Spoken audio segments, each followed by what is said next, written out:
দেশের ক্রীড়াঙ্গনের উন্নয়নে সবার আগে সংবাদ মাধ্যমকে স্বাধীনভাবে কাজ করতে হবে। বর্তমান সরকার এ বিষয়ে কোনো ছাড় দেবে না।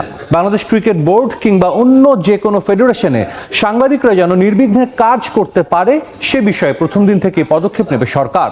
শহীদ প্রেসিডেন্ট জিয়াউর রহমান এবং বেগম খালেদা জিয়ার সমাধিতে শ্রদ্ধা নিবেদনের পর এমন মন্তব্য করেছেন নবনিযুক্ত যুব ও ক্রীড়া প্রতিমন্ত্রী আমিনুল হক।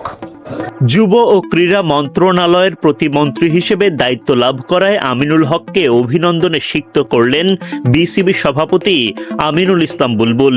বুলবুল মনে করেন সাবেক এই ফুটবলারের হাত ধরে এগিয়ে যাবে দেশের খেলার জগৎ। তার বিশ্বাস, একজন ক্রীড়াবিদ হিসেবে আমিনুলের অভিজ্ঞতা বিভিন্ন ক্ষেত্রে ক্রীড়ার উন্নয়নে ইতিবাচক প্রভাব ফেলবে।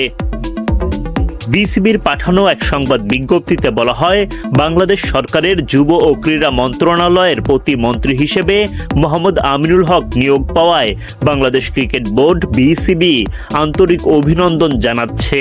খেলার মাঠে আমিনুল হকের নেতৃত্ব দেশের সমর্থক এবং তরুণ ক্রীড়াবিদদের একটি প্রজন্মকে অনুপ্রাণিত করেছে।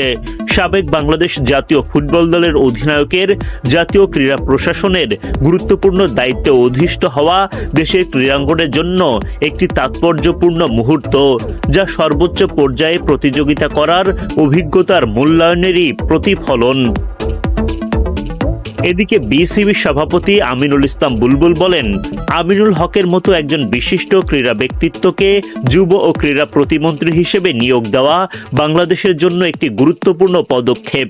জাতীয় ফুটবল দলকে গর্বের সঙ্গে নেতৃত্ব দেওয়ার অভিজ্ঞতা থেকে তিনি ক্রীড়াবিদদের বাস্তবতা, চ্যালেঞ্জ ও আকাঙ্ক্ষা সরাসরি উপলব্ধি করেন। আমি বিশ্বাস করি একজন ক্রীড়াবিদ হিসেবে তার অভিজ্ঞতা বিভিন্ন ক্ষেত্রে ক্রীড়ার উন্নয়নে ইতিবাচক প্রভাব ফেলবে। বিসিবি নতুন প্রতিমন্ত্রী এবং যুব ও ক্রীড়া মন্ত্রণালয়ের সঙ্গে ঘনিষ্ঠভাবে কাজ করার অঙ্গীকার পুনর্ব্যক্ত করছে, যাতে দেশের সর্বস্তরে ক্রীড়ার প্রসার ও শক্তিশালীকরণ নিশ্চিত হয় এবং বাংলাদেশের ক্রীড়াবিদদের জন্য ধারাবাহিক অগ্রগতি ও সুযোগ সৃষ্টি করা যায়। এর আগে 17 ফেব্রুয়ারি সকালে মন্ত্রিসভার শপথ গ্রহণের জন্য মন্ত্রিপরিষদ বিভাগ থেকে ফোন কল করা হয় আমিনুল হককে।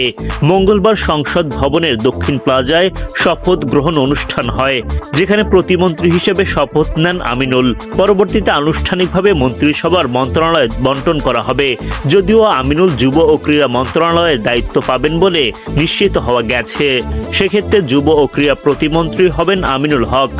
আমিনুল দায়িত্ব নেয়ার পর বিসিবিতে কী ধরনের পদক্ষেপ নেন সেটাই এখন দেখার পালা।